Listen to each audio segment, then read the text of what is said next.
Bom dia, vamos dar início então ao nosso último dia do 7º Fórum TCE Educação, um evento que já faz parte do calendário da educação aqui em nosso estado. Este ano o tema Gestão e Boas Práticas.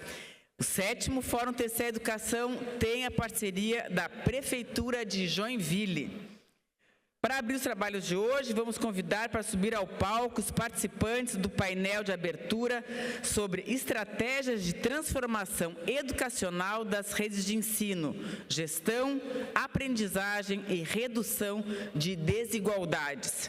Convidamos, então, a ex-secretária de Educação de Oeiras, no Piauí, Sebastiana Maria Lima Tapete. Veio lá de longe. O secretário municipal de Educação de Florianópolis, Tiago Peixoto. E para mediar o debate, o diretor de Fiscalização de Políticas Públicas do Tribunal de Contas do Estado do Piauí, Gilson Soares de Araújo.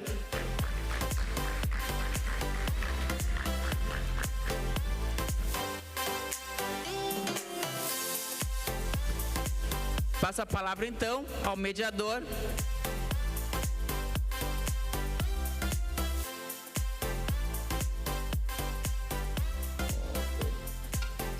Bom dia. Bom dia, pessoal. Parece que ninguém tomou café ainda, né? Vamos lá, abrindo aqui o 3º dia do Fórum TCE Educação, 7º Fórum TCE Educação. Gostaria de iniciar parabenizando mais uma vez o Tribunal de Contas de Santa Catarina, em nome do conselheiro Gerson Sica, meu amigo Rafael, pela organização, grandiosidade desse evento, palestras nível bem elevado, moderno, evento moderno, com painéis simultâneos, o que gera a gente ter possibilidades de ouvir mais gente, né? Eu acho que esses momentos a gente tem muito a aprender, até nós mesmos que estamos aqui, a gente aprende muito. Eu conheci muita gente bacana esses dias e eu espero que vocês conheçam hoje esses nossos 2 palestrantes, painelistas, que tem muito o que contar, né? A professora Sebastiana, para nós do Piauí, Tiana Tapeti, ela tem uma trajetória incrível, ela depois vai falar um pouco da formação dela, mas trouxe e apresenta uma gestão de resultados, uma gestão séria, uma gestão que sabe onde estava e para onde queria ir e conseguiu chegar lá. Eu acho que é muito bom quando a gente fala sobre o que deu certo, né? Mesmo com todas as adversidades. Não vou dar o spoiler, mas a professora Tiana vai contar de onde ela veio e o que ela fez lá no sertão do Piauí, para Oeiras. Eu vou dizer aqui o que ela não gosta, mas o município que foi reconhecido pelo El País como a Finlândia brasileira. Olha a responsabilidade aí da Tiana, né, que o município de Oeiras foi conhecido a Finlândia brasileira. Mas dizer, professora Tiana, que você e toda a sua equipe lá de Oeiras é um motivo de orgulho para a gente do Piauí, para a gente que faz o Tribunal de Contas e para todo o Brasil.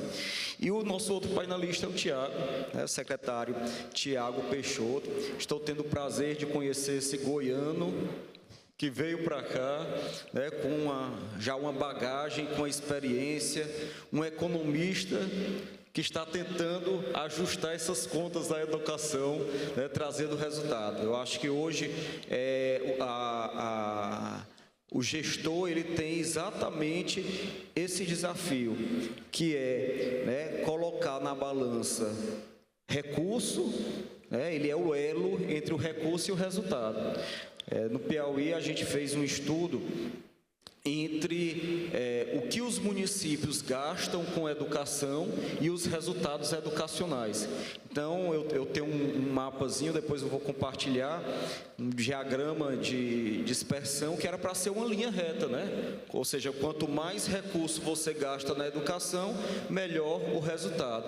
E a conclusão que a gente chega no Piauí, e que deve ser a conclusão que se chega se fizer essa pesquisa em qualquer estado aqui da federação, é que não há essa relação direta, né? Ou seja, aumentar o investimento na educação não necessariamente quer dizer que aumentará os índices, indicadores de qualidade da educação. E aí que é o secretário, o gestor, né, quem faz a política da educação, tem essa responsabilidade para ser esse elo entre o recurso e a qualidade. Então eu vou passar, né, pedir licença ao secretário, mas para a gente começar com as mulheres, né, a fala, vou passar a palavra aqui à professora Tiana para fazer sua apresentação e se apresentar também. Bom dia a todos e a cada um aqui desse auditório. Cumprimentar todos na pessoa do conselheiro Gerson Sica, que esteve lá na nossa cidade, lá em Oeiras, e também cumprimentar o doutor Gilson, que me fez superar o medo do Tribunal de Contas, né? Enquanto secretária, a gente sempre tem o receio, né? E a gente se tornou muito próximo. E isso foi muito bom para a educação do Piauí, para a educação de Oeiras, porque a gente começou a perceber e a sentir o apoio do Tribunal de Contas, não como algo que nos ameaçasse ou algo que chegava para impor, mas sim para entender as questões educacionais. E cumprimento também todos os colegas que aqui estão, professores, e que porventura estejam assumindo funções administrativas, sobretudo secretários de educação. Quando eu assumi, em 2013, eu participei de uma primeira reunião na Universidade Federal do Piauí. E um ex-secretário de Teresina, o Washington Bonfim, ele deu uma palestra, ele estava deixando. E aí ele pediu que quem tivesse assumindo secretarias naquele momento, levantasse o braço. Eu não vou fazer isso aqui. E aí ele deu o seguinte recado que me assustou. Ele: bem-vindo ao mundo dos meliantes. E aí eu fiquei com aquilo, né? E com o tempo, eu fui percebendo como muitas vezes nós que estamos nas secretarias e tendo que tomar decisões, somos tratados e somos vistos, né? E isso é preciso ser dito. Muitas vezes a gente só fala dos bônus, mas tem muitos ônus. Imagine para nós que somos lá do Nordeste, do sertão de dentro. Então, quando nós chegamos... Você pode ir passando para mim? Quando nós chegamos, nós encontramos... Antes, um pouquinho... Já está aí? Tá. Quando nós chegamos, havia o chão, mas não havia o plantio. Então, a gente pegou uma educação, né, bem, mas muito, muito, muito bem sucateada. E, assim, eu nunca tinha enveredado para a gestão pública. Sou efetiva, sou servidora estadual, quase uma aposentada, mas assim, na gestão pública eu nunca tinha adentrado. Não sou efetiva do quadro da municipalidade e me assustei quando fui convidada para assumir a Secretaria de Educação. Confesso que eu levei um tempinho para poder aceitar essa ideia.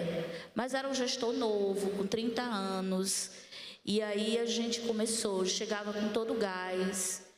E aí a gente começou, professora, a transformação vai ser pela educação, nós não temos outro caminho, nós somos um município pobre, né, do interior do Piauí, certo? E tem um padre lá na minha cidade que ele disse que o Piauí é o Nordeste dentro do Nordeste, né? Então aí você já tem uma noção. Ontem mesmo algumas pessoas perguntando, Piauí é longe demais daqui, né? Então dá uma ideia de uma distância enorme.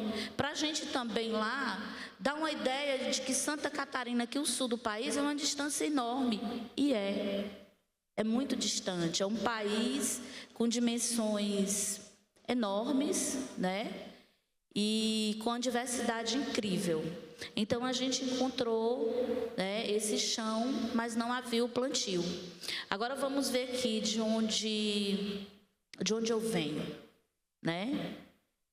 Eu venho daí, eu venho de uma cidade com mais de 300 anos, eu venho de Oeiras. Pode passar, doutor Gilson. E aí eu fiz uma pequena biografia que dá para vocês compreenderem que Oeiras é um município situado no sertão de dentro, né, do Piauí, no sertão de dentro do país, né? Nós estamos ali bem no foco da Caatinga, um município muito quente, um município com muita seca, apesar de que nós nem somos... nós não estamos dentro da estrutura da aridez, mas nós somos semiárido, né? Onde o que predomina mesmo é a caatinga, né? A mata branca, e que muitas vezes para todos que chegam parece estranho, né? Agora a gente está nesse momento de transição, está ficando tudo cinza. E para quem não conhece, quando chega diz, estão tudo mortas essas árvores. E ali, para mim, é uma lição de resistência constante. Porque nas primeiras águas, eu não costumo dizer que a gente tem inverno. A gente tem um período chuvoso e nós temos o período de seca. Então, no período chuvoso, nas primeiras águas, nas primeiras chuvas, é impressionante como tudo fica verde. O poder de resistência da caatinga me impressiona e me ensina. Então, eu venho desse lugar. Eu venho dessa cidade que há mais de 300 anos, né, uma das vilas mais antigas do Brasil, cravada ali dentro do sertão de dentro, e que a gente sente mesmo pulsar vida, mas também tem muita pobreza. E a educação para as crianças, as que menos têm, as que menos possuem, é a saída. Eu não vejo outra. Pode avançar. E aí, quem sou? Esse que está aí comigo, de Cócoras, a gente estava entregando os brinquedos, inaugurando uma quadra. O prefeito José Raimundo.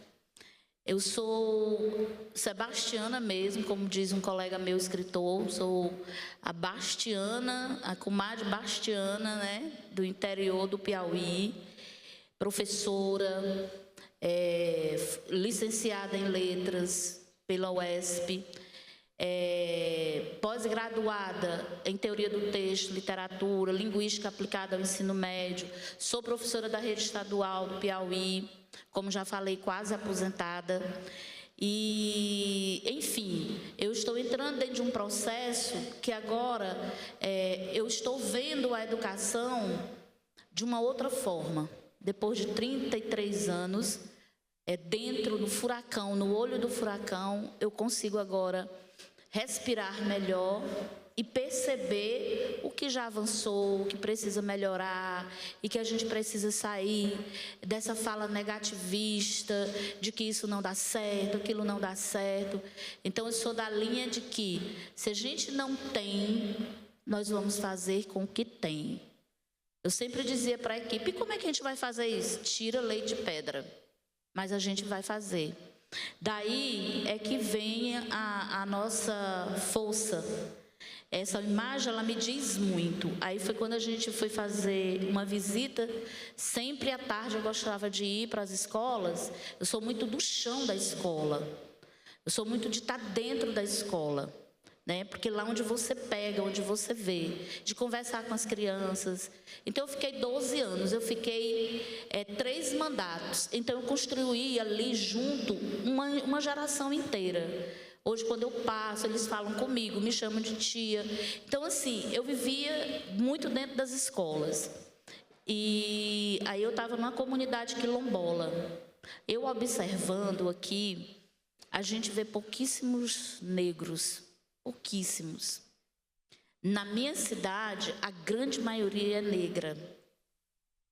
E nisso, a gente vai fazendo um trabalho de transformação. E nesse dia me chamou a atenção, a gente tinha ido entregar uns brinquedos. E a gente comprou umas bonecas negras. E as crianças negras, elas não queriam as bonecas negras. A gente levou brancas e levou negras. E ali eu explicava para o pessoal, para a equipe, tá vendo? Tá vendo o preconceito histórico? A criança de 3 anos, de 2 anos e meio. Então a gente precisa sentir. Muitas vezes a gente planeja e diz como é que está a educação. A pessoa está lá nas academias dizendo o que é, mas não sente o chão da escola. Não observa o que está acontecendo. Pode avançar. E aí nós encontramos uma Oeiras em 2013, desse jeito aí, ó, que vocês estão vendo. Com um alto nível aí, nos percentuais, que não precisa a gente falar, que está aí escrito, né? Um alto nível de distorção em idade séria, de reprovação, muito grande. E aí a gente precisava mudar esses índices, né, que o Oeiras tinha. Oeiras, primeira capital do Piauí, Oeiras é muito aristocrata, Oeiras, e o doutor Gil sabe disso, e com muita teoria, mas pouca prática. Dizendo que é a cidade mais antiga do estado, a cidade da intelectualidade, a cidade que as pessoas liam, e a gente não conseguia ver isso andando realmente pela Oeiras de verdade, sem ser o centro histórico, né? Nas vielas, nas periferias, nas escolas rurais. Então, a gente encontrou mais de 60 escolas, precisamente 67 escolas, com variados profissionais, contratados precários, né, funcionamentos precários. Então, aí a gente foi comprando, né, com certeza as brigas, porque tinha que fazer o redimensionamento de rede. Então, a gente deixou Oeiras agora no final do ano passado, com 28 escolas, 14 urbanas, 14 rurais, de 67 escolas. Agora, imagine ao longo de 12 anos o que a Bastiana aqui não sofreu. E olha que a gente tinha o apoio do Ministério Público. Antes de qualquer nucleação, a gente procurava o Ministério Público, dialogava com a Defensoria, né? E assim, foi muito difícil, mas é possível. E a gente traz esses índices porque mais adiante vocês vão perceber o que é que a gente conseguiu avançar. Eu não costumo dizer, Oeiras é referência, Oeiras não sei o que, é educação. Não, a gente só fez, durante o período desses 12 anos, o arroz com feijão, bem feito, que é o que a gente chama lá na nossa terra de baião de 2. E procuramos investir os recursos aonde tinham que ser investidos, porque eles já vêm carimbados para isso. E ser realmente guardiã de tudo isso, inclusive fazendo a valorização do professor. Hoje, um professor doutor em Oeiras, com doutorado, ele ganha quase R$13.000. E, enfim, a gente conseguiu fazer essa valorização em carreira, certo? Tanto fazendo esses ajustes financeiros. Então, o recurso dá sim quando ele é bem gerenciado e quando você tem firmeza, né? Claro, sem perder a ternura, mas muitas vezes você ser firme implica dizer que você não está tendo a habilidade de lidar com os pares, né? Mas a gente conseguiu essa construção. Pode avançar, doutor. E aí eu não vou me ater lendo. Então, aqui eu trago só uma linha do tempo de como a gente conseguiu construir todo e mudar essa realidade de 2013 a 2024. Cada ano a gente avançava. A gente começou em 2013 fazendo redimensionamento de rede, né? Paralisando escolas, fazendo os nucleamentos, dialogando com a comunidade, dialogando com os profissionais de educação, buscando fazer com que o profissional compreendesse que a importância das suas horas de atividade, suas horas de interação com o aluno fosse determinante, que a gente focasse no tempo escola, porque nós tínhamos muitas crianças que elas eram criadas por avós. Oeiras tem quase que 8% da rede, as crianças são criadas por avós, né? As mães com seus cartões de Bolsa Família e levam seus cartões, vão embora, vêm para o sul, para o sudeste, traz o cartão, deixa com a mãe idosa, doente, acamada, e fica essa criança aí a mercê. Então, a gente conseguiu incutir na cabeça dos profissionais que, para nós, lá no interior do Piauí, lá em Oeiras, o tempo escola era o determinante, que a gente precisava de parar de jogar a bola. O problema não é meu, o problema é da família. Não, ou seja, essa criança não tem família. Então, a referência de higiene, a referência de cuidado, a referência de zelo, a referência de aprendizagem vai ter que ser a escola. Claro que em parceria, né, com outras secretarias, e assim a gente foi avançando. E nesse avançar, a gente foi trabalhando muito com a cultura e arte. Muito. Porque Oeiras é uma cidade musical. Ela tem uma herança realmente portuguesa, né? O nosso nome se dá realmente por conta de Oeiras de Portugal, que foi colonizado. Enfim, era uma colônia, né? Uma vila. E tem muito isso. Por exemplo, a gente tem os bandolins e Oeiras. Em Portugal, eles têm a guitarra, né? Portuguesa, que é muito semelhante ao bandolim. A gente tem uma herança muito disso, né? É um museu a céu aberto. Então, vamos trabalhar com o nosso território. Então, eu sou uma defensora voraz do território. Vamos trazer para a nossa realidade. Vamos andar, vamos caminhar, vamos atrás do museu, vamos atrás do senhor, da senhora, que faz as narrativas, e com isso nós vamos despertar e vamos trabalhar, né, sobretudo no profissional, esse sentimento de pertencimento, para que ele possa, né, ter esse pertencimento educativo a partir da realidade que vive. E aí a gente tem uma linha do tempo, eu não vou ler, pode passar adiante. E aí nós fomos trabalhando nesse sentido, e fomos avançando, e fazíamos viagens, e fazíamos formação de professor, também em loco, em várias realidades nordestinas, dentro e fora do estado do Piauí. E assim a gente foi trabalhando com Olimpíadas, participando cada vez mais. Começamos pela Olimpíada de Matemática e pela OBA. E aí a gente foi construindo caminhos e caminhos até que a gente chega dentro do nosso propósito maior, né? Que é a questão do índice de desenvolvimento. E a gente tem um dos maiores índices de desenvolvimento do estado do Piauí. Na realidade, o maior, né? Do IOEB. E, enfim, e não é sobre índice, minha gente. É sobre tudo trabalho, compromisso. Se você trabalha com foco, se você sabe o que está fazendo, se você sabe quais são as dificuldades daquela criança, daquele adolescente, se você sabe disso, você tem que mirar e ter o foco, e você precisa liderar, né? Porque não é só gerir, você tem que liderar, e liderar bem, para que você consiga fazer com que todos na cidade, todos, entendam a importância da educação. E a gente conseguiu fazer isso em Oeiras. né? Esse sentimento de pertencimento, da melhoria, dos resultados, de crianças que viajavam para Sul, Sudeste para receber medalhas, enfim. Pode avançar, doutor. Aí, já chegando aqui para os finalmente, nós temos o Aprendendo com o Território, Oeiras Cidade Vogal.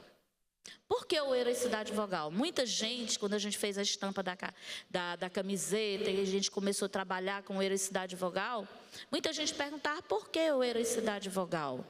Oeiras é conhecida lá no Piauí como Cidade da Fé. Eu tenho minhas controvérsias, mas tem esse nome, né? É a capital da fé. Mas Oeiras Cidade Vogal, por quê? Porque, se você observar bem, o nome Oeiras tem mais o quê? Vogal ou consoante? Tem mais vogais, né? Aliás, aí estão todas as vogais. Não, professora, cadê o U? Lá em Oeiras, a gente não chamou Oeiras, eu estou chamando aqui, mas a gente chama a maioria Oeiras. Então, foneticamente, fonologicamente, o U também está presente. E aí, a gente deu o nome do nosso projeto de alfabetização da rede, Oeiras Cidade Vogal. Nós vamos alfabetizar os nossos alunos, a nossa palavra-chave vai ser a própria cidade, Oeiras. E a partir disso, né, a gente colocou todo um sentido. Colocamos as cores da bandeira da cidade, essas são as nossas cores, né? E Cidade Vogal porque ela traz, né, toda essa possibilidade de aprendizagem, de alfabetização.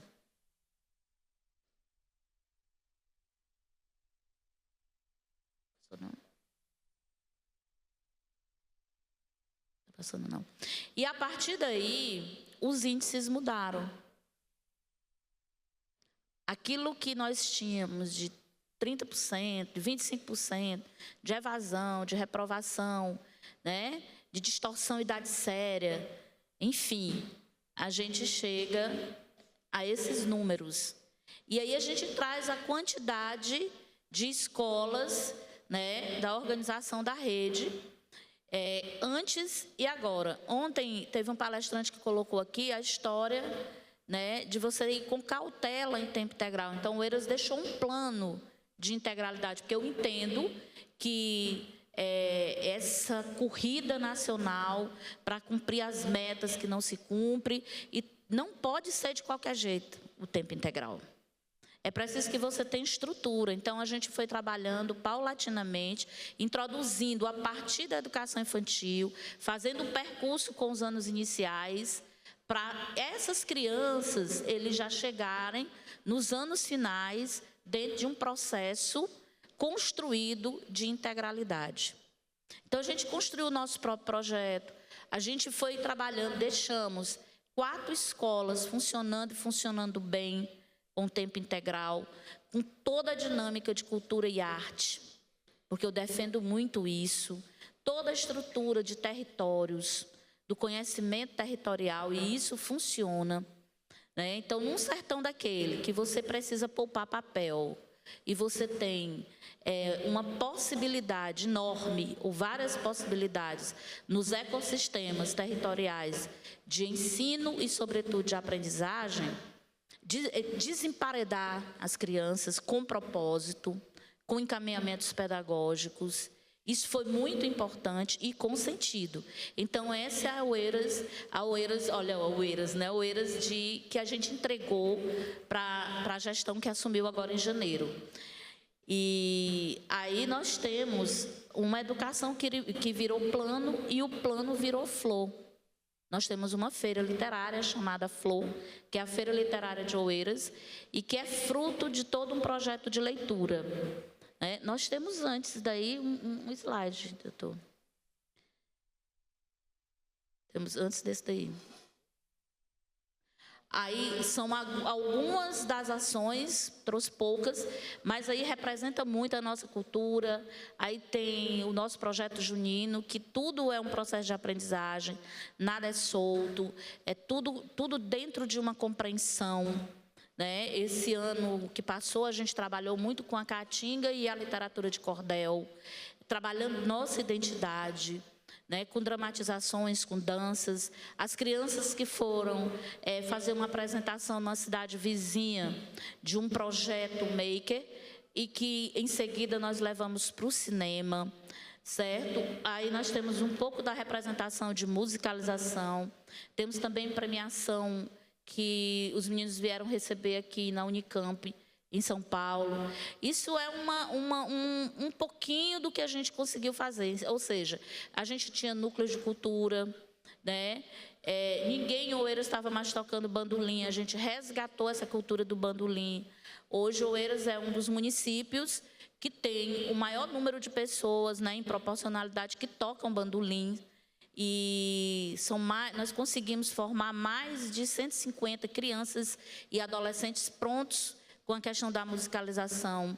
A musicalização faz parte, a literatura, a arte, enfim, a gente trabalha muito nessa pegada e isso alivia muito, isso dá um gás legal.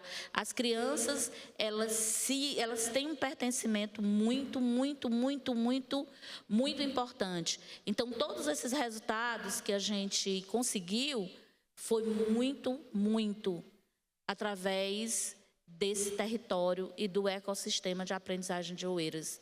Então, a gente traz esses territórios para o centro, traz o território para o centro, traz o quintal, né, para dentro da escola, transforma a escola em quintal, e isso a gente conseguiu avançar nos índices que vocês puderam observar. E aí a gente consegue trabalhar dentro desse propósito aqui. Antes tinha o resultado do IDEB. Antes.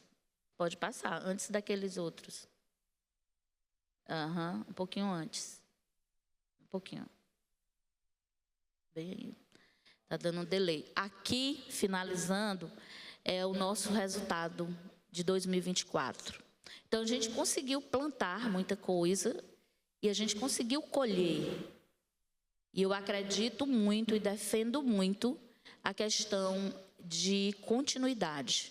Não que eu quisesse continuar mais 4 anos, não. Deus me livre, já estava... O ciclo tinha se fechado. Mas dar continuidade ao trabalho com a mesma pegada, né? Deixando os rame-rames da política partidária. Eu acho que aqui não existe isso, né? Lá no Nordeste é muito forte. Eu acho que aqui é muito mais civilizado, as pessoas têm uma mentalidade muito maior que a nossa, né? Mas lá em Oeiras, lá no Piauí, é um negócio triste, né? E isso vai descontinuando os trabalhos. Isso é muito triste de ver, isso é muito triste de pegar, né? E aí nós temos os nossos resultados, né? Nós não somos 10, nós não somos brilhantes. Essa história da Finlândia me causou assim, um desgaste muito grande, por conta de... Eu nunca gostei disso, eu achei que a jornalista ela foi além da coisa que era, achei exagerado demais, a gente nunca teve essa pretensão, mas nós estamos aí. E qualquer outra informação, nós temos um livro que a gente deixou, que a gente escreveu, eu e a secretária executiva, que era a Nery Barbosa, e nós fizemos uma narrativa desses 12 anos. E também a Unesco, em 2020, lançou um livro sobre o caso de Oeiras, focado mesmo na questão de gestão de resultados. Então, assim, eu quero agradecer a todos vocês pela atenção, né, por ouvir um pouquinho da nossa trajetória de 12 anos e dizer a vocês que, para a gente, para nós nordestinos, a educação é muito cara. A gente consegue transformar a vida somente através da educação, lá onde eu moro, lá onde eu vivo, lá no meu território. E que está cada dia mais difícil fazer valer esse direito lá no nosso território. Mas vale a pena. Quando você tem foco, quando você quer, quando você briga pelo que você compreende, quando você defende aquilo que você sabe, aquilo que você vê, vale muito a pena. Então, nós entregamos Oeiras, e eu dizia para a nova secretária, muito, mas muito melhor do que nós recebemos. Então, agora está fácil, de vocês que estão recebendo chegar no 10, porque nós deixamos com 7,1, só falta 2,9. Então, é isso, muito obrigada, e eu já me alonguei demais, já falei muito, né? E eu vou passar aqui para o doutor Gilson.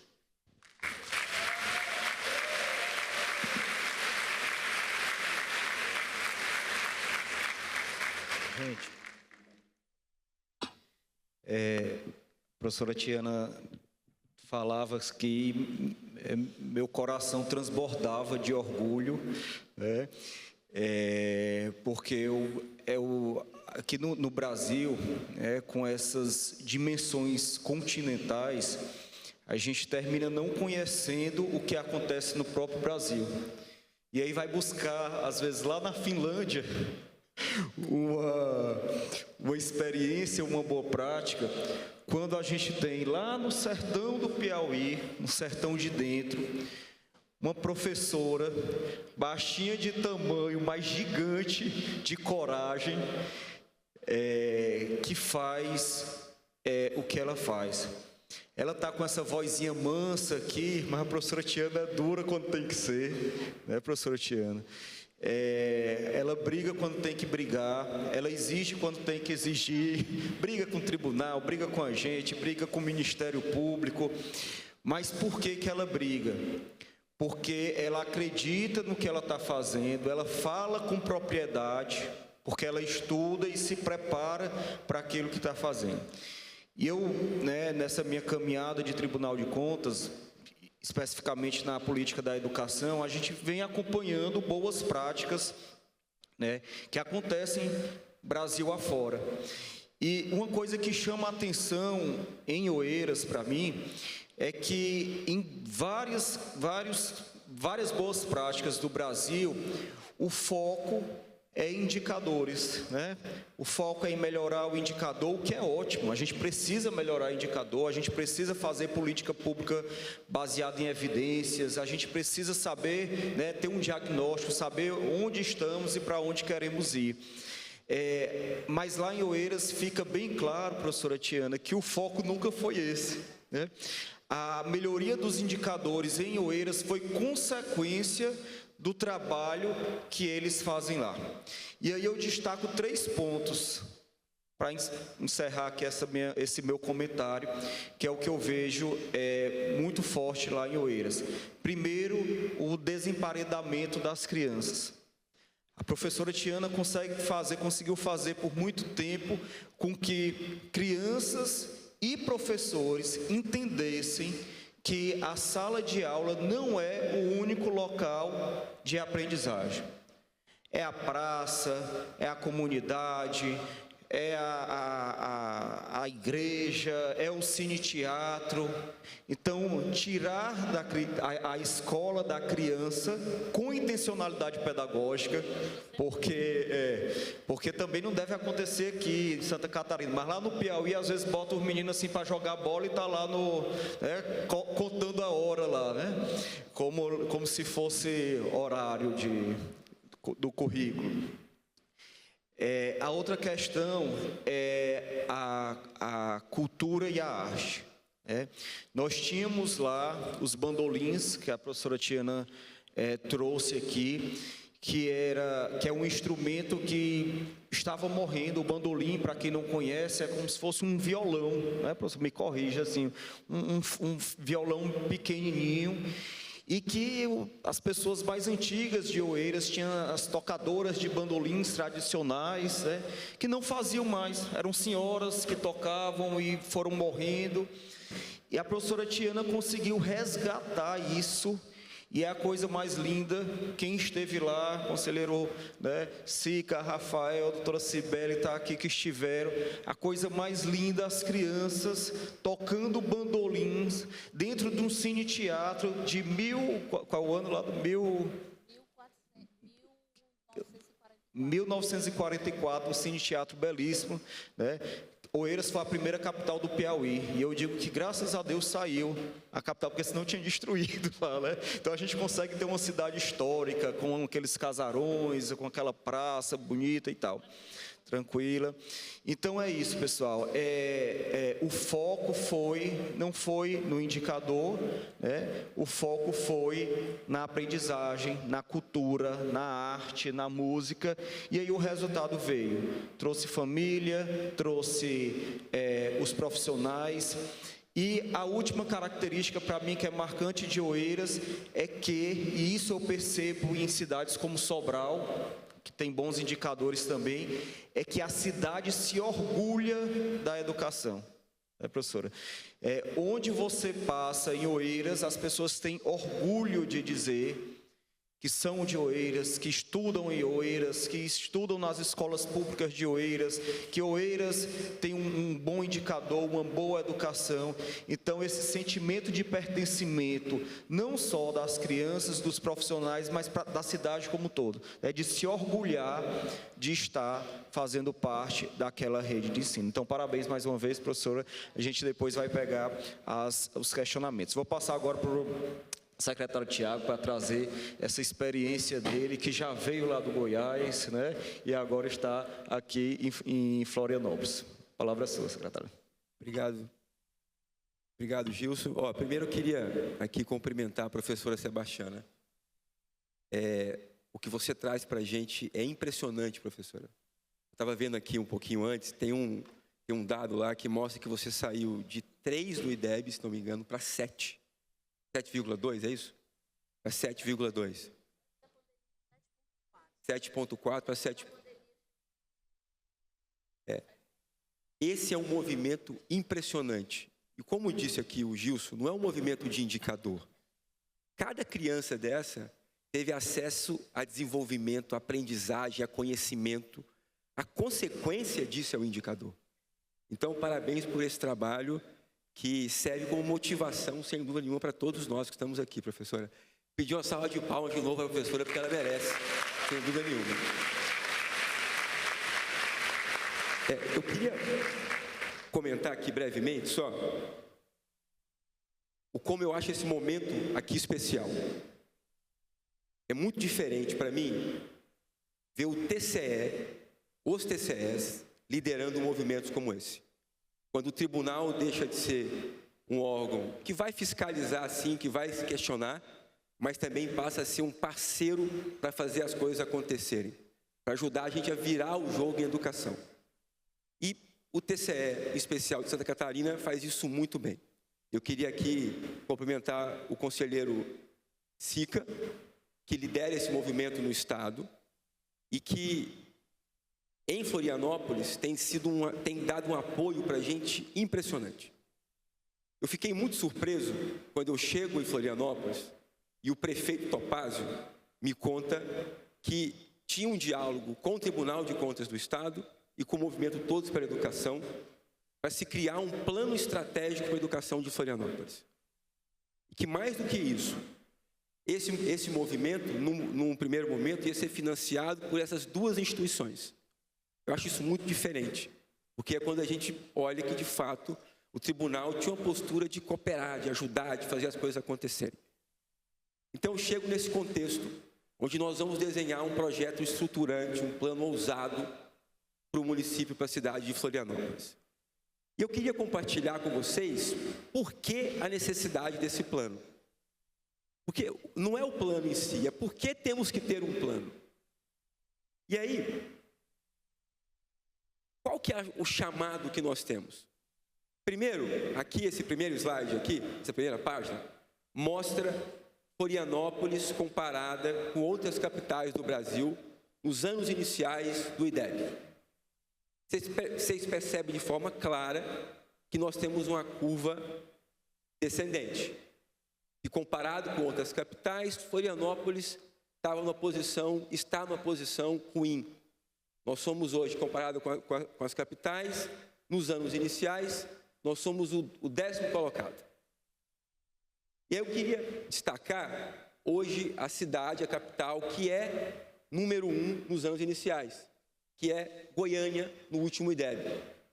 E queria destacar aqui, porque Goiânia fez esse movimento de 10º para 1º em 3 anos, em um mandato, que é a primeira premissa que eu tenho, que eu queria compartilhar com vocês.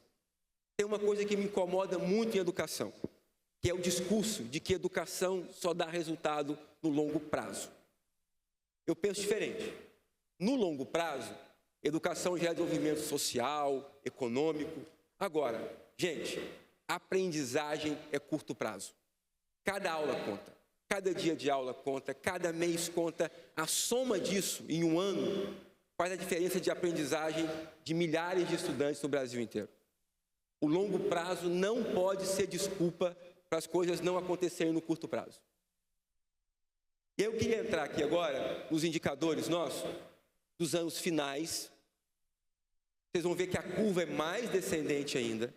E comparado com outras capitais, nós estamos numa posição muito difícil. Nós somos hoje o 15º comparado com outras capitais. E qual que é a capital número 1 no Brasil em qualidade nos anos finais? Teresina. Teresina, Piauí, né? Mais uma vez dando exemplo para a gente de que num estado que tem grandes desafios sociais, econômicos, conseguem hoje fazer uma virada importante na nossa educação. E Teresina é referência à educação já tem tempo, né? Então, só destacar isso.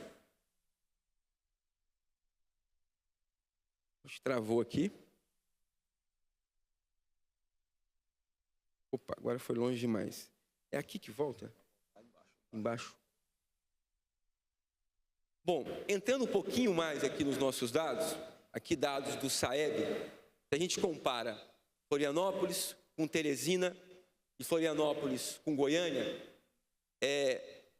vou passar rapidinho por isso aqui, mas mostra que nós estamos 1 ano e meio atrás. Se a gente comparar os estudantes do 5º ano de Florianópolis comparado com outros lugares, ou com Goiânia e Teresina, nós estamos 1 ano e meio atrás. É muito tempo.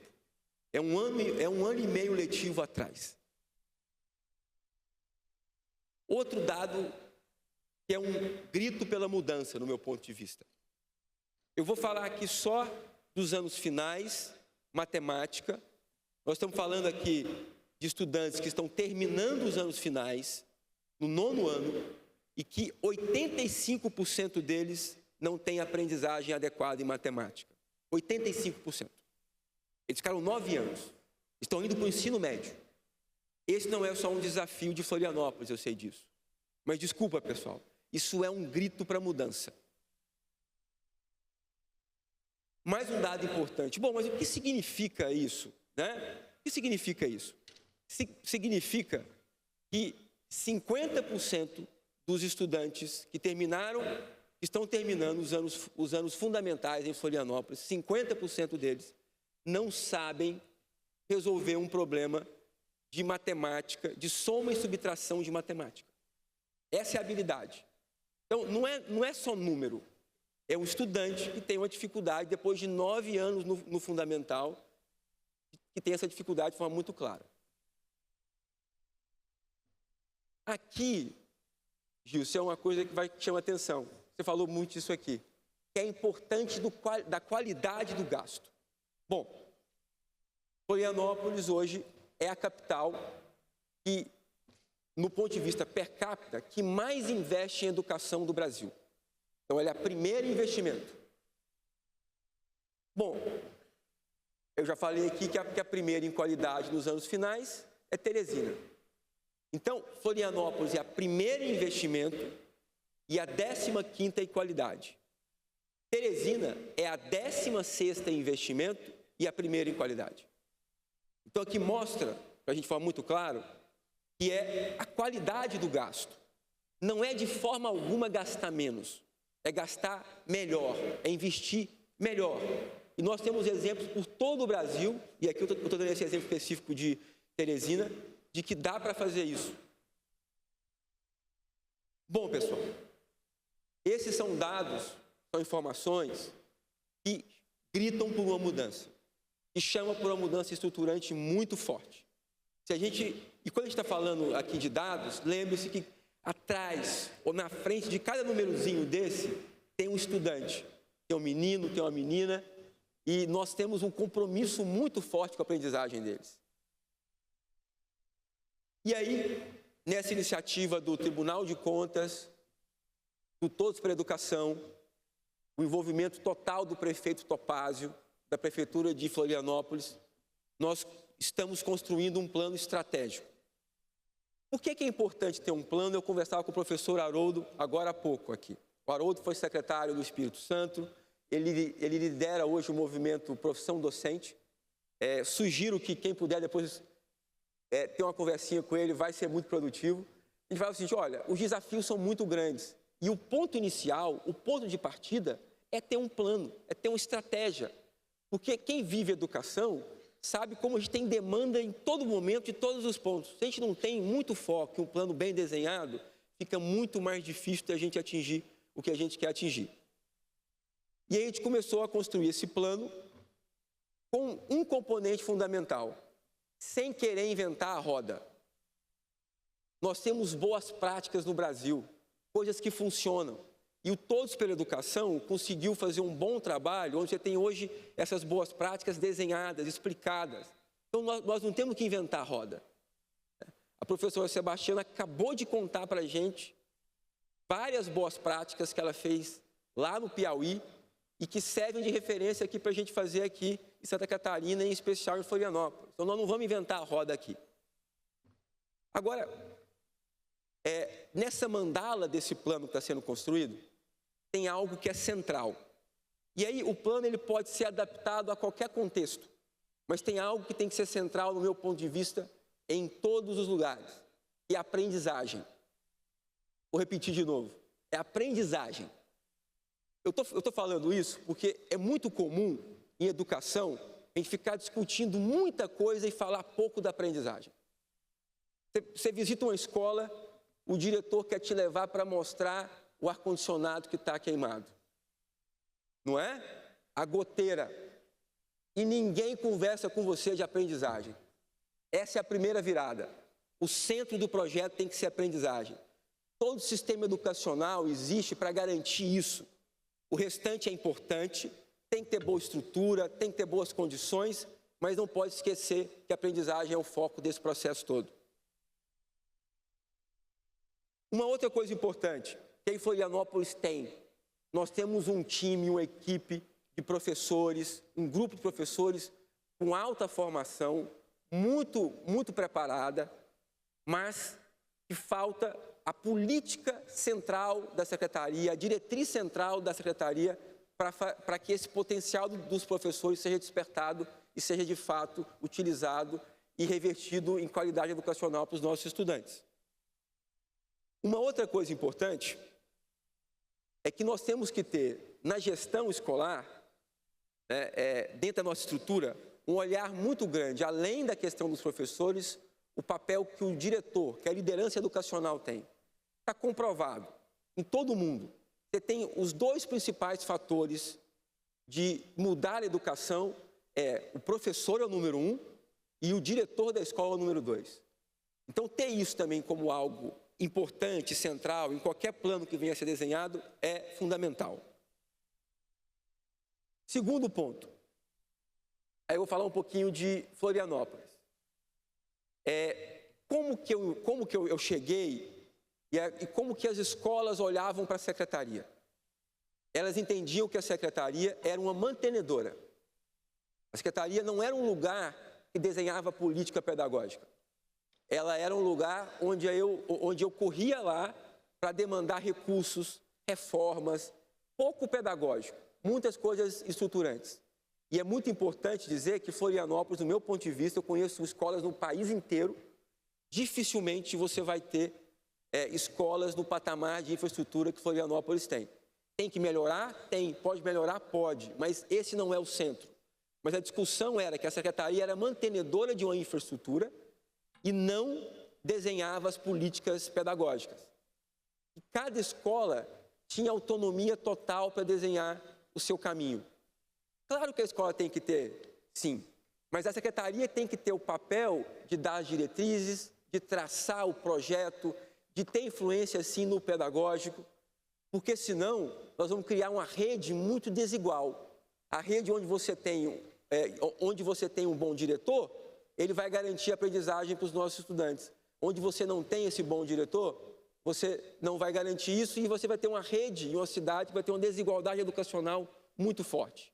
Então, em Florianópolis, agora, a gente passa a ter uma visão muito grande de rede, onde a escola tem sua autonomia, mas a secretaria, ela desenha e ela coloca de forma muito clara onde nós queremos chegar e quais políticas baseadas em boas práticas nós vamos seguir e vamos implementar.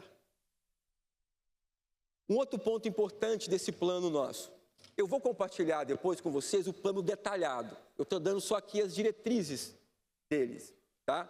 O outro, onde a educação, pessoal, mudou no mundo, ela tem um componente fundamental, que é o envolvimento da sociedade. Se for um desafio só do secretário, só do prefeito, não dá para virar o jogo.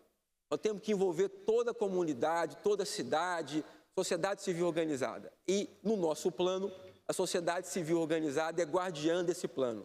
Tem 45 entidades de Florianópolis que assinam esse compromisso conosco como guardiões desse projeto, que não é um projeto do prefeito Topázio, do Tiago como secretário, é um projeto da cidade. E uma coisa que é muito importante em Florianópolis, pela vocação que nós temos, o nosso plano tem um vetor principal, impulsionador, muito forte, que é a tecnologia, que fala com a vocação que Florianópolis tem. Bom, essas são as diretrizes de um plano estruturante. Mas é muito importante a gente ter um foco muito claro, e nesse ano agora, em 25, a gente já iniciou o ano com 7 iniciativas que já estão sendo implementadas. Então nós temos um plano estruturante de médio e longo prazo, mas nós temos ações agora, porque nós temos um senso de urgência muito forte. E aí, eu vou passar aqui rapidamente por 7 iniciativas que vocês vão perceber que nenhuma delas é uma invenção maluca do goiano que chegou em Santa Catarina. É tudo bom senso, boas práticas. Primeiro, a gente percebeu que Florianópolis oferecia uma quantidade de aulas de língua portuguesa e matemática para os nossos estudantes menor do que a média do Brasil. Então, a primeira iniciativa nossa foi ampliar as aulas de língua portuguesa e matemática em 50% na nossa rede. Nos anos iniciais, nós decidimos intensificar o tempo integral. Decidimos começar esse trabalho pelo 5º ano. Todo o 5º ano hoje em Florianópolis é tempo integral. Isso começou agora. E aí uma coisa importante. Bom, quanto custou isso? Como é que foi isso? Isso não teve que colocar mais professores, tem mais recurso de merenda? Quanto custou isso? Fiquem chocados. Numa rede que tem um orçamento de R$1 bilhão, R$1 bi, isso vai custar por ano R$1,5 milhão a mais. Por quê? Essa capacidade já estava instalada na rede. Nós tínhamos já contraturnos, projetos, esses recursos estavam instalados, mas não eram utilizados com a visão de tempo integral. Então, esse é um exemplo de como você qualifica o gasto. Um gasto que está sendo feito e que pode ser potencializado. Segunda iniciativa, tá? Florianópolis, no ensino fundamental, nós ainda não temos um currículo que segue a BNCC.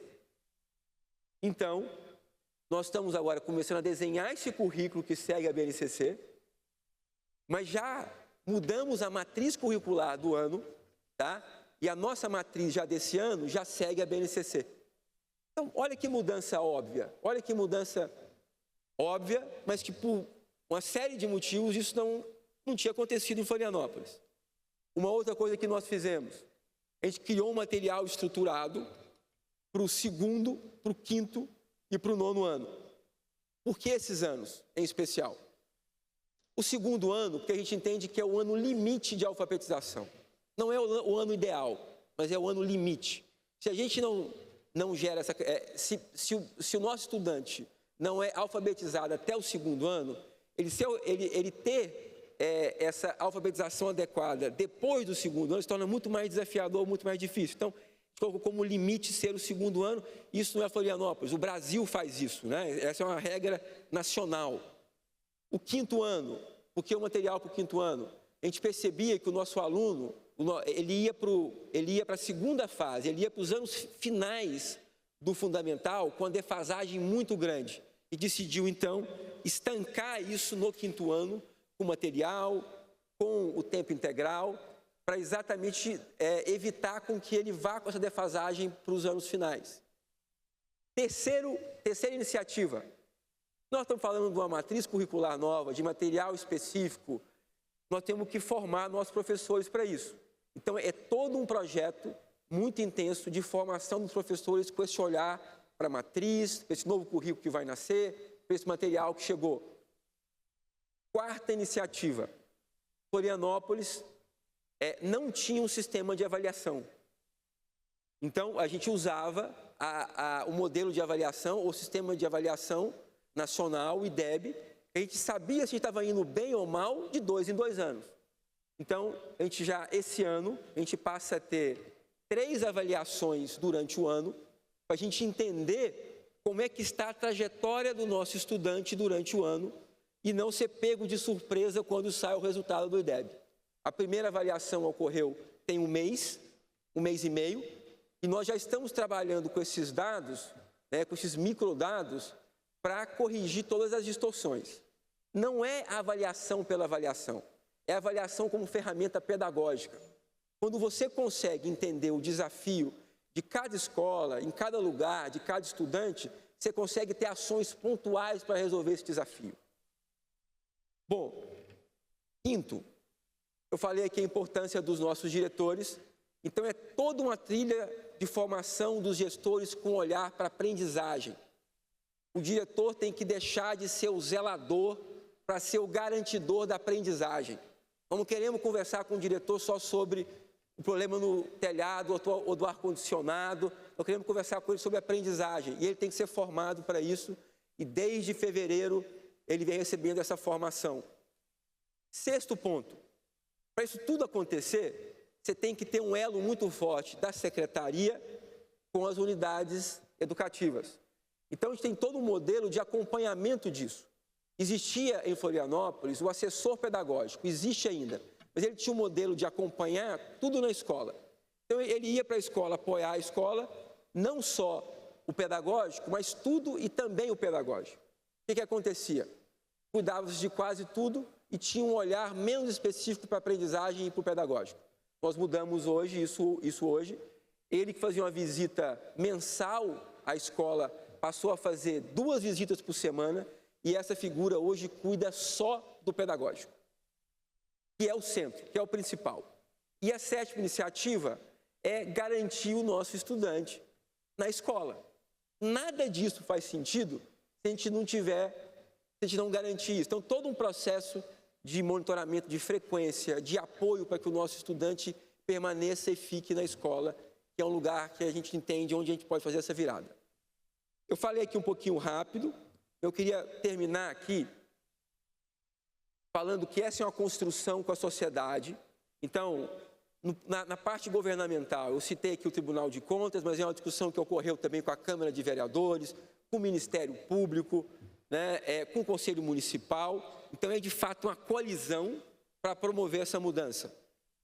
Segundo, essas aqui são todas as organizações de Florianópolis que assinam esse documento e esse plano conosco. Como eu disse, não é um projeto de uma gestão, é um projeto da cidade, onde diversos agentes participam, atuam, e para isso tem toda uma governança. Então, eu como secretário, tenho uma reunião mensal com o Tribunal de Contas, por exemplo, contando como é que está esse andamento do projeto, que eles estão apoiando o desenho e implementação. De 2 em 2 meses, eu sento com todo esse grupo aqui, mostrando para eles o que está acontecendo e, mais do que isso, buscando apoio. Não é só prestando contas, é traduzindo esse apoio, de fato, em ações concretas. Agora, gente, último item que eu queria entrar aqui. Nada disso é possível sem uma visão muito estruturada de liderança. E aí eu queria trazer alguns itens que eu considero importantes. A Sebastiana, ela destacou diversos deles na fala dela aqui, e vocês vão ver muito do que ela disse agora aqui falando de liderança. Primeiro, senso de urgência. Não dá para a gente ficar achando que o longo prazo vai solucionar o nosso problema. Tem que acontecer agora, tem que começar agora. O tempo integral lá em Florianópolis, por exemplo, a gente foi muito questionado por em janeiro decidir começar o tempo integral em fevereiro. Podia começar no ano que vem? Podia. Ia ser talvez mais planejado, um pouco mais organizado? Provavelmente. Mas eu não ia oferecer educação integral para milhares de crianças esse ano. Então, entre o ideal e o máximo possível, eu vou ficar com o máximo que a gente pode fazer. Então, a gente começou o tempo integral esse ano. Segundo, esse foco na aprendizagem, que você falou muito dele aqui. O foco não é o indicador é consequência. O foco é a aprendizagem. E você tem que ter a liderança da rede dando isso como um recado muito claro, em todos os momentos. Eu, quando visito escola, e eu tenho uma rotina de visitar escolas, eu saio de casa, passo em alguma escola, visito, não aviso, porque eu quero ver a escola funcionando na rotina dela, e eu vou conversar com o diretor sobre aprendizagem. Eu quero saber do plano de ação dele, eu quero saber como é que ele está cuidando dos nossos estudantes com mais desafio. Então, a conversa é sobre isso. Uma outra coisa importante. Falar de mudança é fácil. E todo mundo adora falar de mudança. Mudar é difícil. Poucas pessoas gostam de mudar. Então, para fazer isso aqui, tem que ter coragem. Vai ter ruído, vai ter gente gritando, vai ter gritaria, mas tem que ter coragem e resiliência. Isso não é fácil, mas isso tem que acontecer. E aí, eu diria que o primeiro item disso aqui é coragem. Se não tiver coragem, não pode ser secretário de educação. Não pode. Para enfrentar isso aqui, tem que ter coragem. E tem que ter resiliência, porque é difícil. Vai ter gritaria, vai ter gente reclamando, as pessoas não vão compreender, né? Tem manifestação. Então tem que ter resiliência. Então é muito importante a gente saber lidar com isso. E quanto a isso, por exemplo, assim que a gente chegou agora em Florianópolis, a gente já enfrentou uma greve. Comecinho do ano, tá? E eu sentava com o sindicato e eles falavam assim para mim, olha, a gente tem que revogar isso. Eu falava, não, a gente pode discutir o conteúdo e o mérito de cada coisa. Agora, a decisão de revogar ou não é do prefeito, é do secretário, é da gestão. E aí, eles muito acostumados a no grito levar. Eu falava para ele, ó, no grito não leva. Se vocês quiserem sentar comigo e me convencer, é uma coisa. Agora, no grito não vai. Gritavam, teve greve, mantivemos a posição firme, isso passa e a gente está seguindo. Então, ter resiliência é muito importante. Segundo ponto, eu falei brevemente aqui, fazer um plano é fundamental, mas o mais difícil, a energia nossa não tem que estar no plano, tem que estar na implementação, tem que estar no fazer acontecer. E para isso, eu acho que aí não é só educação, o mundo é muito bom em desenhar política pública, em avaliar a política pública, mas ainda é muito ruim em implementar. Então aqui é o lugar que a gente tem que gastar mais a nossa energia, mais o nosso tempo, esse olhar de implementação. E para isso acontecer, tem que criar uma governança para isso. Por exemplo, eu tenho mensalmente uma reunião com o Tribunal de Contas do Estado, que é a reunião de governança. Eu tenho semanalmente, para validar cada passinho desse projeto nosso, um encontro com a nossa equipe da Secretaria, para ver se tudo está indo bem ou quase nada está indo bem, e o que tem que acontecer para isso ir bem. Então, você ter essas rotinas de governança é muito importante. E segundo, pessoal, esse não é um desafio que vocês vão vencer sozinhos. Vocês têm que compartilhar a liderança. Vocês têm que ter um time fantástico. Em Florianópolis eu tenho. Eduardo está aqui, foi secretário de Educação antecessor a mim, é o secretário adjunto. Nós temos um time muito bom, que tem foco nessa entrega, nesse projeto, porque esse não é o desafio de um super-herói. Esse é um desafio de um grupo, de uma rede, que de braços dados vai promover esse avanço. E a gente tem a esperança muito grande com esse trabalho de que os indicadores vão melhorar. Mas não é que os indicadores vão melhorar, a aprendizagem vai melhorar. E aí, como consequência, os indicadores melhoram. Então, esse é um pouquinho do que a gente está começando a fazer em Florianópolis, que a gente gostaria de compartilhar com vocês. Obrigado, pessoal.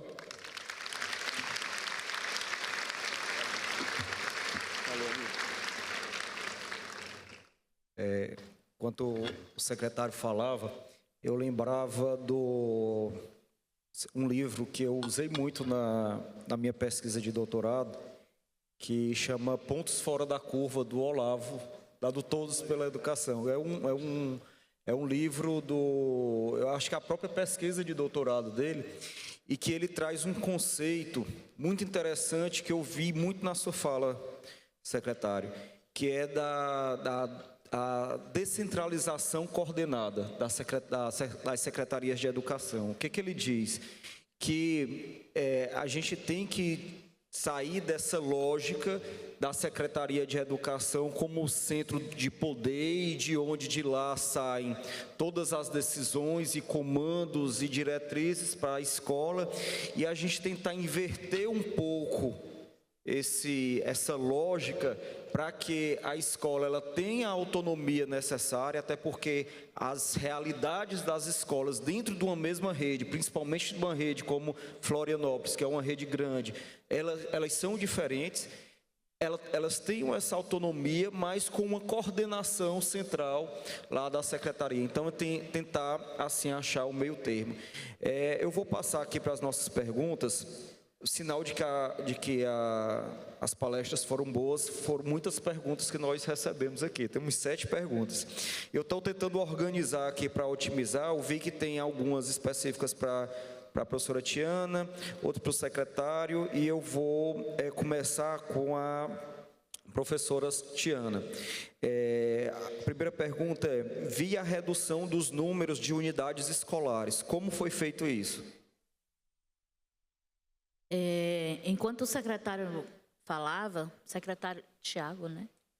Tiago falava, eu ia passando um filme, assim, de tudo isso, ou seja, essas rotinas, essas reuniões permanentes, essa presença da secretaria na escola, assim como ele também, eu saía cedo de casa, ia para uma escola, para ver como era que estava o trabalho, para discutir sobre a aprendizagem. Então, o que a gente viu aqui, Oeiras era uma rede totalmente desigual, e que as escolas, eu costumava dizer, né, que elas se consideravam autarquias. Eu penso que eu vou fazer assim, eu fiz desse jeito, porque é a minha escola. E aí a gente começou a trabalhar a questão da rede. E foi isso que a Unesco pesquisou e escreveu um livro sobre esse caso de Oeiras. Toda mudança nossa, ela começou mesmo, a virada de chave foi quando a gente decidiu trabalhar em rede, né? Respeitando todas as escolas, aonde elas estavam, mas em rede. Isso, todo aluno de primeiro ano, nós tínhamos um coordenador na rede, de rede, e o de escola. Então, ele era responsável por toda a aprendizagem do primeiro ano. Então, ele tinha que estar dentro da escola. Do segundo ano, terceiro, quarto, quinto. Então, assim, foi priorizar isso. É preciso que a gente tenha um trabalho unissono, que ele tenha um encadeamento mesmo de rede.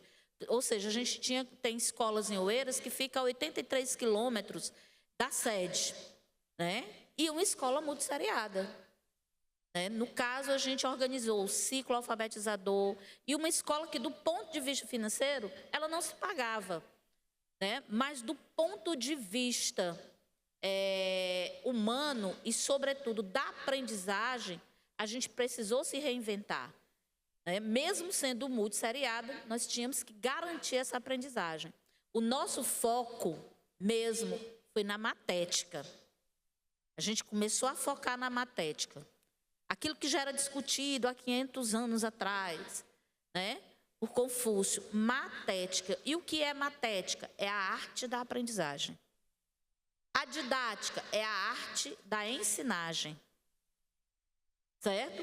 E isso, o documento, o relatório, o atual relatório da Unesco traz isso com muita clareza. Nós precisamos aprender a aprender. Então, a gente precisou, todo mundo da rede, todo mundo, famílias, aprender a aprender. Se a gente não aprende, a gente não ensina. Então, essa ensinagem, ela precisa estar ancorada na aprendizagem. Então, isso foi o nosso foco, a matética mesmo, é a arte de aprender. Então, todos nós precisamos aprender a aprender para que sejamos mediadores de aprendizagem. E aí a gente sai da história dessa rede desigual, desse município desigual, onde cada escola tinha o seu poder de dizer o que era que ia fazer. Organizamos um currículo, por isso que eu me assustei quando ele colocou que Florianópolis não tinha um currículo. Nós organizamos um currículo. O nosso currículo tinha nome e sobrenome, né? O nosso currículo é currículo e semiótica. Porque a gente começou a trabalhar a partir de toda essa simbologia dos conhecimentos e daquilo que a rede trazia. Porque a gente trabalha muito em cima, né, pelo menos eu, como sou da área de literatura, da arte e gosto muito da leitura, eu acho que é o ponto crucial, é o divisor de águas. Eu gosto muito do Tolstói, né, que é um escritor russo, que ele diz: se tu queres ser universal, começa por pintar a tua aldeia. Então, para a gente chegar nessa universalização, nós começamos a trabalhar a nossa aldeia, respeitando os variados ecossistemas, mas traçando o rumo ali dentro do planejamento da secretaria. E deu muito certo. E tem dado muito certo. Porque você vai trabalhando, o conhecimento, ele é o conhecimento. Né? Tirando, eu sempre dizia isso, vamos sair das caixinhas. Vamos sair da caixinha das ciências, da caixinha da história. Ampliamos a nossa quantidade de aula, de tempo aula de matemática, de português, porque nós entendemos que se o aluno não sabe ler, ele não sabe escrever, ele não tem conhecimento, né, lógico, matemático, ele não sabe resolução de problemas, nós fomos focar aí. E a partir daí, a partir desse foco, a partir dessa habilidade, a partir dessas horas, então eu estava vendo aqui ele apresentando o plano, foi esses os caminhos, exatamente esses. Só que a gente tem, dentro desse trabalho, a gente focou muito, muito, muito mesmo na questão da literatura, na questão da arte, né? A musicalização, nós encerramos nosso trabalho com mais de 2.000 crianças da rede sendo atendidas em núcleos de culturas, variados núcleos, né? Instrumento de sopro, instrumento de corda, batuque, certo? A musicalização com as crianças, e isso deu um gás muito grande. A gente trabalhou muito com essa construção, pau de chuva, a questão da natureza, os sons da natureza, o que é que a natureza nos diz, certo? Trabalhar muito isso como saúde, muito próximo da natureza, porque quando se voltou da pandemia, ainda voltamos pior. A criança voltou mais agitada, o índice enorme de transtorno. E a gente percebeu que quando a gente começou a trabalhar a musicalização, com os profissionais da educação mesmo, com todo mundo, isso foi dando uma calmaria, né? Isso foi dando uma melhorada. E isso fez uma diferença. Então, foi assim, escutando a rede, traçando os caminhos e organizando e trazendo a arte para dentro da escola. Receber com música, passando a não tocar mais campainha, colocar a música no lugar da campainha, certo? Não tendo um toque de campainha aqui, de aula em aula. A gente não botava nem música, todo mundo já sabia seus tempos de aula. Enfim, a gente foi fazendo uma revolução mesmo, até a gente chegar, e aí o doutor Gilson, ele pode testemunhar isso, ele participou de uma feira chamada Flow, Feira Literária de Oeiras, onde lá tem todos os conhecimentos.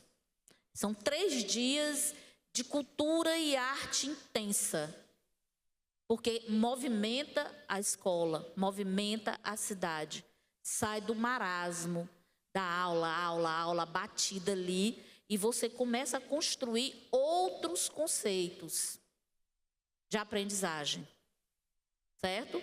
E isso foi o que garantiu. Então, no último IDEB, nós conseguimos, e eu agradeço isso por ter conseguido ainda colher esse fruto. A escola que vai de 8, toda a rede, no IDEB, de 8 a 6,5. Então, nós conseguimos bater uma meta que nós colocamos para Oeiras, deixar todas acima de 6. Né? Então, a gente conseguiu bater essa meta e a gente saiu, assim, muito feliz e preocupado, porque a educação, ela é dinâmica, ela é todo dia. Né? E o tempo escola foi o que eu mais bati, era o tempo escola. Podia morrer quem morresse, podia acontecer. Até o calendário vamos colocar aqui, de pontos facultativos, quando tinha um feriado na quinta-feira, ele era baseado pela educação. Não vai ser nas outras secretarias, porque a educação não pode ser feriado. Então, o feriado no feriado. Então, era assim, aula, atividades lúdicas, artística, né, para se trabalhar essa calmaria. Porque, não sei aqui, mas a quantidade de alunos com transtorno, de profissionais com transtorno, aumentou e aumentou significativamente.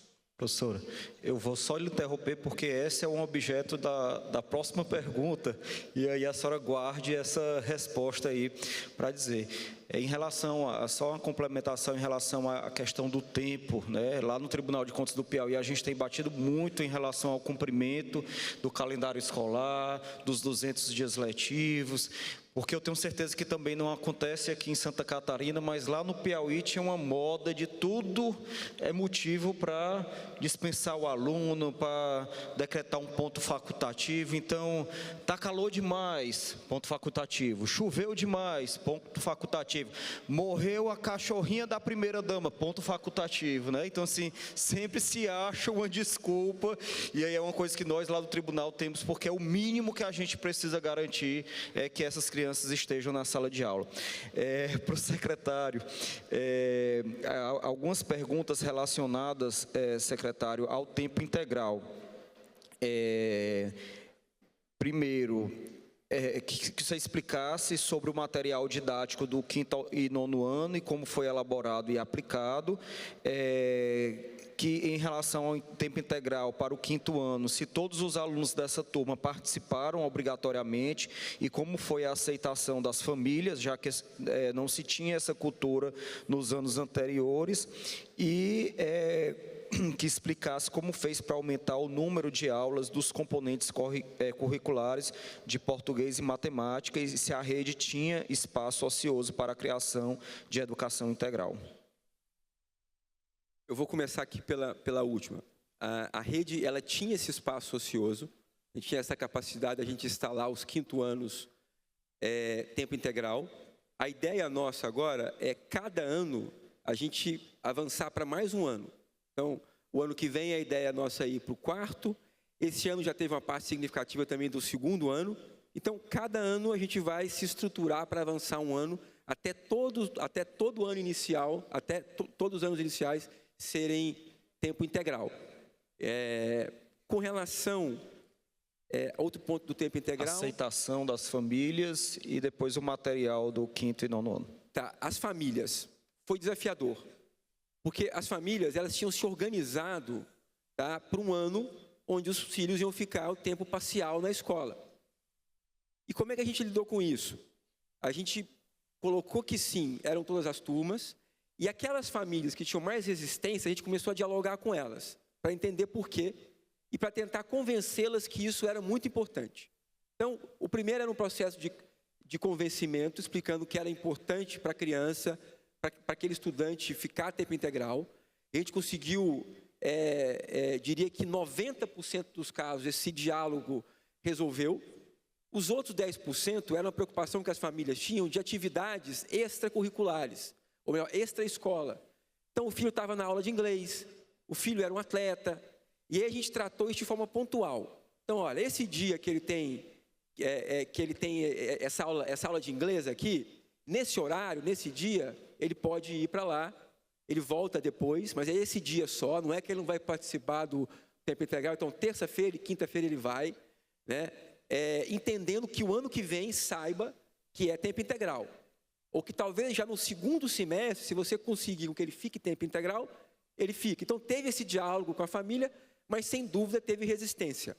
Mas é importante isso, esse senso de urgência, né? Vai ter resistência? Vai. Mas é melhor você enfrentar a resistência ou você tentar convencer, argumentar, criar alternativas? A gente preferiu fazer isso e tem dado certo, né? E o outro ponto é do material. Do material do 5º e 9º ano. Bom, o material, o que é que nós fizemos? Esses materiais custam muito caro. Quem está em secretaria sabe que isso hoje é uma fortuna, quanto as editoras cobram para fazer esse material e para vender esses materiais. O que nós fizemos? Eu sabia que o Rio Grande do Sul tinha feito um material estruturado para esses anos. Eu fiz um processo de diálogo com a secretária lá no Rio Grande do Sul, ela cedeu esse material para a gente, o conteúdo, a gente montou um grupo na secretaria para adaptar esse material ao contexto de Florianópolis e a gente conseguiu imprimir esse material. Então, foi um material que foi doado para a gente o conteúdo, adaptado ao nosso contexto, à nossa rede, com muito rigor, né? E nós imprimimos. O material de alfabetização, nós fizemos isso com Goiás. Então, a Secretaria de Goiás cedeu para a gente um material, que é um material muito bom, e o mesmo processo foi feito. Adaptamos ao nosso contexto e mais do que fizemos essa impressão. Então, esse diálogo com esses dois estados, essa colaboração dos dois estados, foi possível e a gente fez esse material dessa forma, com o cuidado de adaptar ao nosso contexto.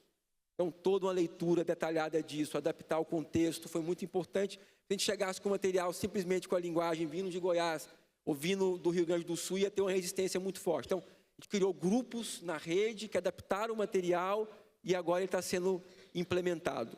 Ele está sendo muito bem implementado nos anos iniciais, ele está tendo mais resistência nos anos finais, o que é normal, o que é um processo normal. Os anos finais, de fato, são mais desafiadores nesse aspecto de resistência. Nos anos iniciais, a gente está conseguindo avançar de forma mais eficiente. Bom, nós temos ainda 8 minutos e eu vou condensar 3 perguntas, porque é com a mesma temática que foram feitas para vocês dois. Em Oeiras, existe trabalho psicossocial? Se sim, como funciona?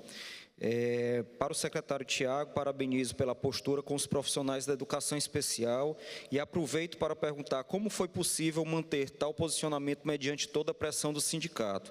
E uma terceira pergunta que não foi dirigida a nenhum, mas os dois podem responder, se possível, falar da educação especial, atendimento aos alunos com deficiência e processo avaliativo desse aluno. Como nós temos aí 7 minutos e meio, 3 minutinhos para cada.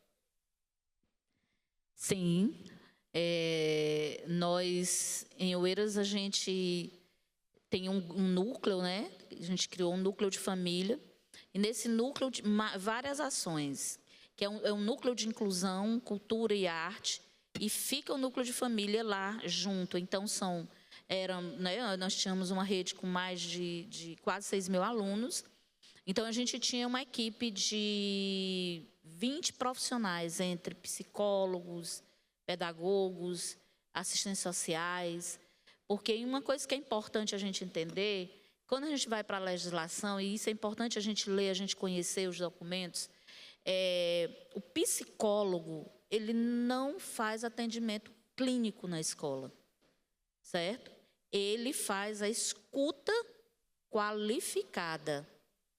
E nessa escuta qualificada, nesse acompanhamento qualificado, com a criança, com o estudante, com a família, com os profissionais, esse pessoal, né, é encaminhado para os serviços da rede. E o assistente social, a busca ativa.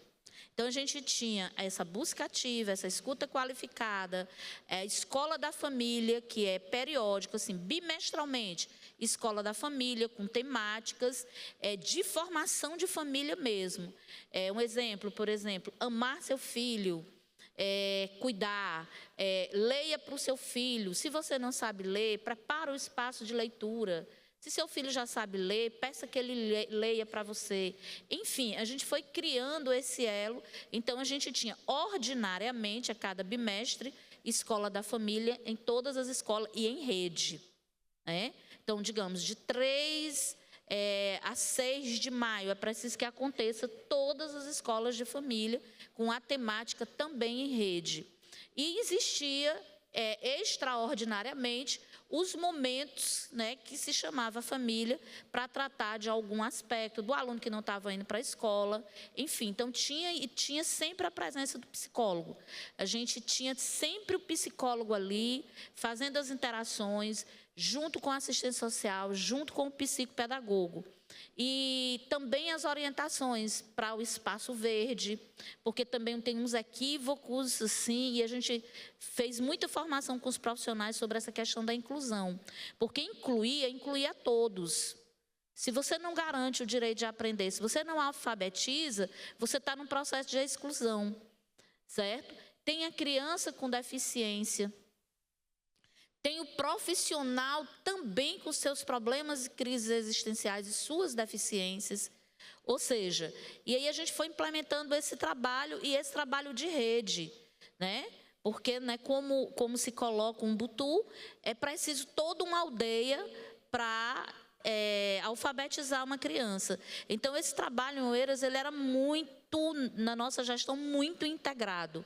Então, essa equipe, ela era toda dentro das escolas. Aquilo que a escola não conseguia resolver, dentro da sua dinâmica, vinha para essa equipe, aí vinha as parcerias com o Ministério Público, vinha, quando a gente não conseguia, Conselho Tutelar. Então, é um trabalho mesmo de juntar todas as forças. E aí, assim, muita atenção que a gente tem que dar. Por exemplo, tempo integral. A gente teve uma formação muito, muito boa com a Priscila Boy, e foi muito bacana.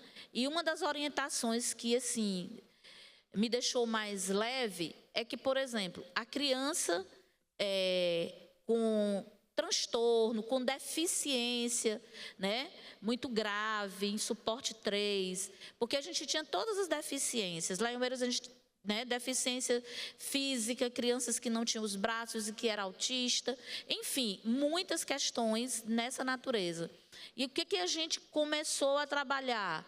Esse processo de estar próximo, de ouvir, essa escuta, esses encaminhamentos dentro dessa dinâmica, entendendo que todas as deficiências, fossem físicas, cognitivas, né, que elas tivessem uma atenção. A gente conseguia dar conta de 100% de tudo? Não, mas a gente estava ali dando a assistência, porque o fluxo é muito grande. E aí nós fomos trabalhando muito com o lance de espaços verdes. A criança com autismo, a criança com uma deficiência mais severa, se dialogava com a família. Ela não precisa ficar o tempo integral. A criança que está agitada, né? A gente tinha criança com esquizofrenia. Então, a gente tinha o psicólogo, né, junto à Secretaria de Saúde, assistência, fazia toda uma avaliação daquela criança e ela não era problema, a gente detectava, não era problema de educação, então ela não podia estar inserida na sala. Ela ela era um problema de saúde, ela precisava ser estabilizada, ela precisava ser acompanhada, a medicação teria que ser ministrada direitinho, precisava se estabilizar aquela criança, aquele estudante, para ele voltar para as atividades educacionais, porque tem um grande equívoco, né? A deficiência toda ela, todo mundo inclui, sim, mas tem hora que ali você tem que estabilizar aquela criança, porque aí nós não vamos estar incluindo, nós vamos estar inserindo e excluindo, né, os ditos, os alunos que não são atípicos, que não têm nenhuma outra deficiência, né, digamos, que faça com que ele tenha um tratamento diferenciado. Então, a gente tinha, né, a atual gestão continua fazendo um trabalho dessa natureza, né, porque é importante.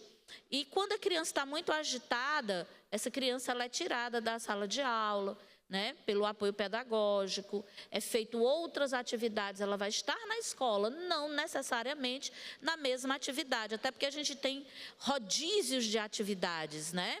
Enquanto, por exemplo, você faz os espaços estéticos, você tem 4, 5, enquanto tem um percentual de criança nesse espaço estético, tem outra no outro espaço, tem outra no outro espaço, e eles vão fazendo o rodízio, porque o poder de concentração da criança, por exemplo, é muito rápido, né? Então, ele brinca aqui com essa plantinha, daqui a pouco ele larga essa plantinha, e aí ele vem para aqui, brinca aqui, ele vai. Então, assim, é trabalhar, e a gente começou a construir hortas dentro das escolas, né? Espaços verdes, enfim, é importante essa proximidade da natureza, porque a natureza é terapêutica, certo? E isso a gente conseguiu construindo isso em Oeiras. Graças a Deus, na Caatinga, mas a gente tem um lençol freático muito rico e cada escola tem muita água, graças a Deus. Então, dava para manter os espaços verdes. Vou ter que lhe interromper, que já está um negocinho piscando aqui para mim. Eu ainda vou passar aqui para o secretário falar, desculpa.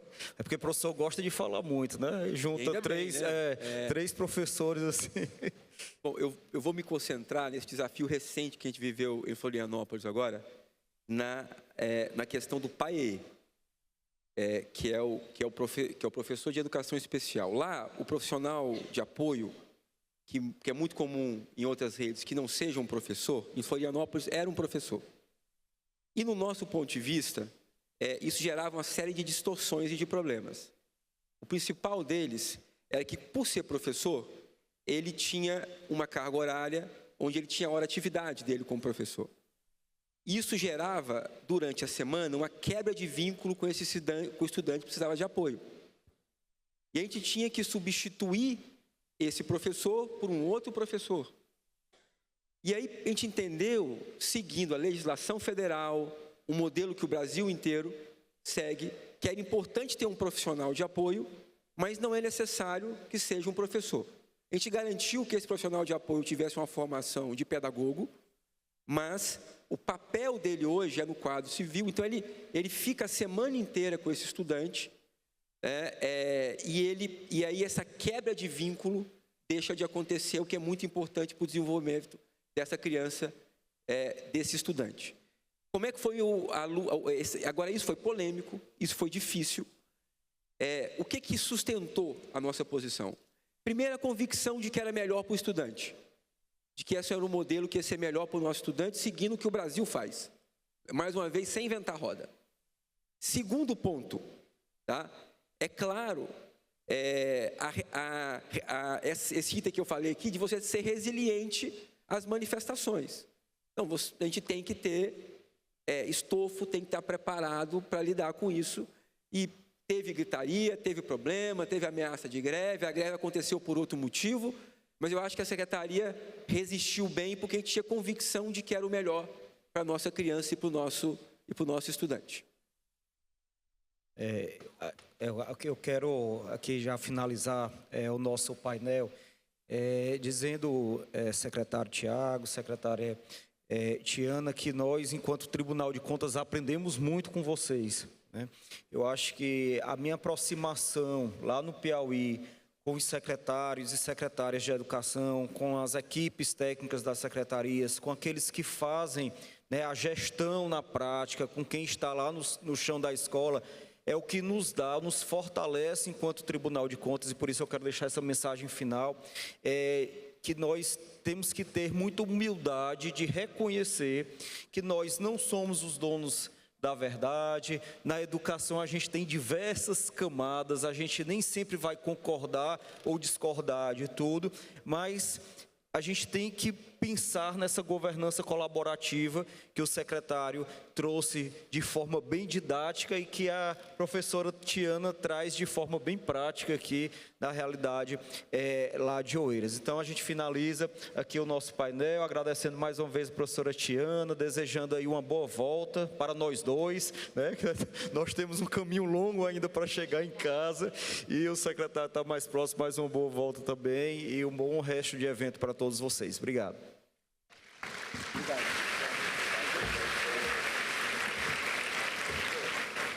Muito obrigada, professora Sebastiana, secretário Tiago, doutor Gilson, pela mediação desse painel tão enriquecedor e inspirador da educação.